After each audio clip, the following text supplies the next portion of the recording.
me being wrong. So, oh, heart to AC and Red, heart to you too, buddy. Big less than 3 to you too. Yeah, big fat less than 3 to our buddy Deadly Craft and to our buddies in the stream chat as well. So thanks so much, guys. We love you guys too. The support and the outpouring from the stream in the last few days has really been amazing for Red Mage and I. So really and truly, thanks so much. But StarCraft to play, not room for love in StarCraft. There's no crying at StarCraft. There's no crying at StarCraft. We see Minotaur's going to get in and get a pretty good scout of what's going on.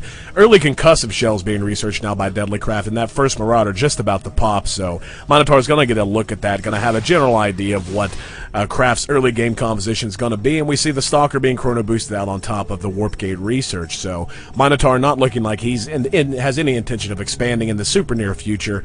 But then again, one of my favorite things in the world is to see a Protoss do is to try to pressure a Terran early with very small numbers. 2-3 Stalkers and a Zealot can really interfere with a Terran unless he's right on top of his macro. The trouble is, even just 1 or 2 Marauders can kind of effectively shut that down almost entirely. So it looks like it's actually going to be Deadly Craft who wants to get out on the map and make his presence known here early.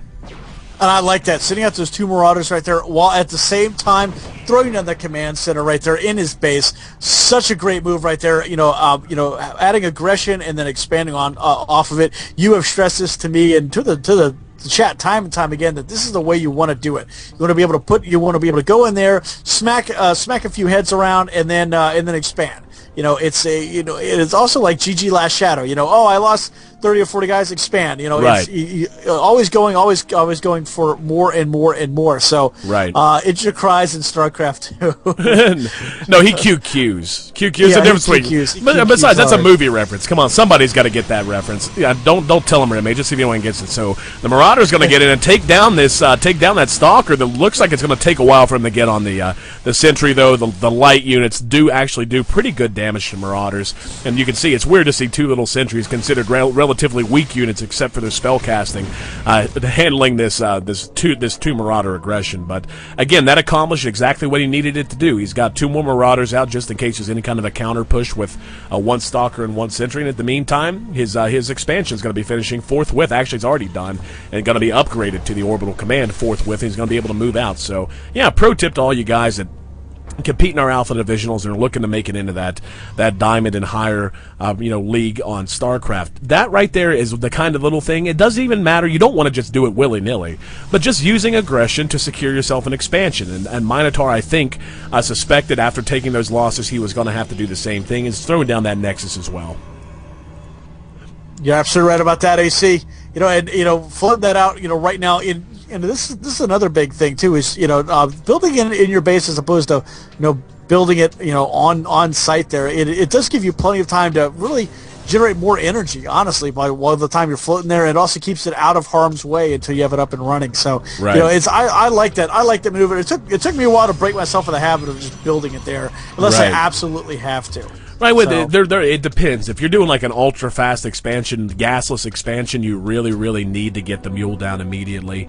But yeah, in most cases, it's not going to matter. We see more Marauders are going to catch this stray Stalker, so they're actually, oh no, the Stalkers are split up, so they're going to be complete, oh, he's just given up on it. Wow, just let the one get away. It looks like he wants to try and force his way up here, but the army here from Minotaur are going to be able to deal with this quite easily.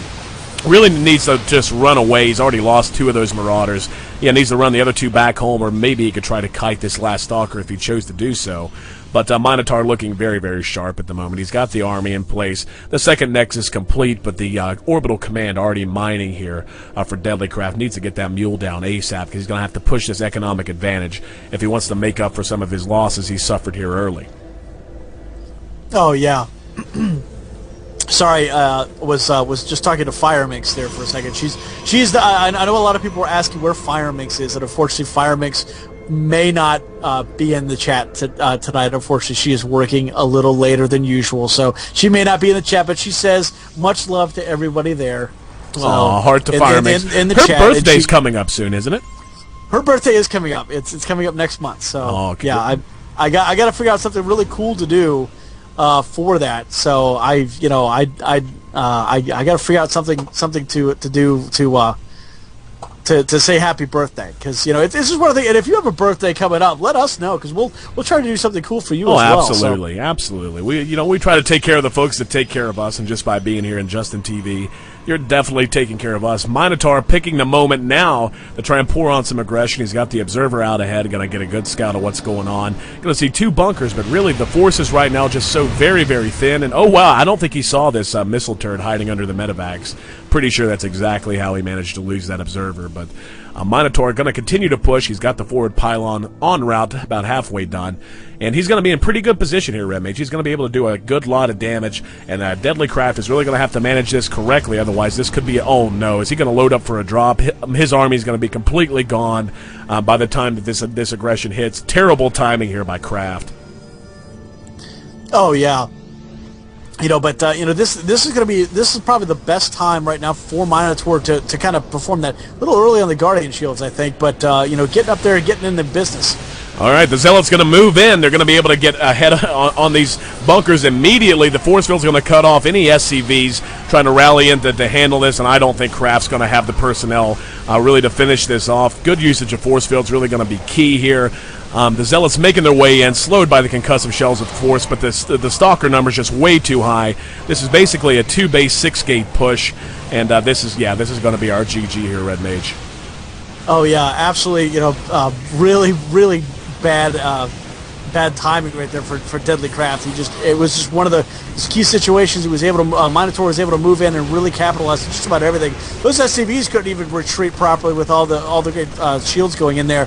They're now trying to go back to the main, which is completely wiped out of probes at that point, and he's definitely going to lose that. Well, the counter drop's been going on at the top left here by Deadly Craft. He did just follow through with the drop. I guess he feels like this is the only chance he's going to have, but one warp in of units should deal with this. All the gates still powered, so he should be in just, well, one gate down now, but now he's going to it. I don't know, I guess Minotaur just kind of doesn't care. He's forcing the issue out front here, and did he forget to play StarCraft? He's even got his units all pent up here at the choke, so I don't know what the hell he's doing, to be honest.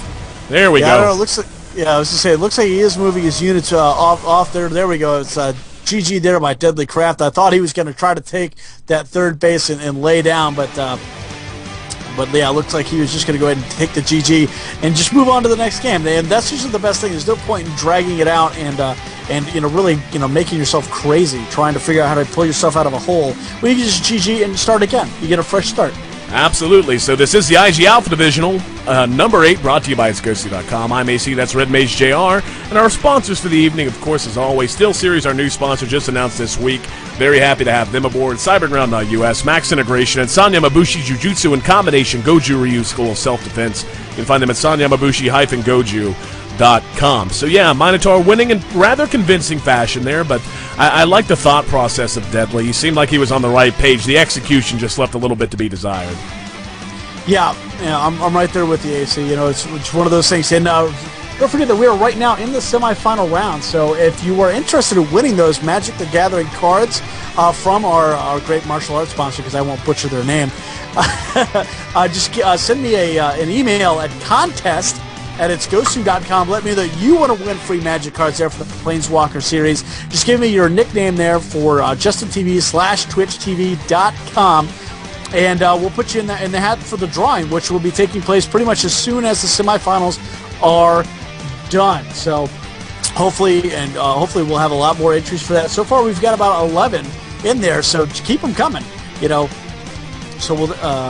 Sorry, was in there. Oh, he was taking a bio break. There we go. Not a problem. Okay, hang on. While we're taking a bio break, getting set up, Shake has been chomping at the bit to try and ask a question. So we'll see what he's got. He says, "So, trivia question: what was Meatwad's cat's name in the episode where his pets come to life? And Red Mage's Fire Mix still in the competition? Competition for the cards? For the cards? No, she actually did not put in a request for cards tonight.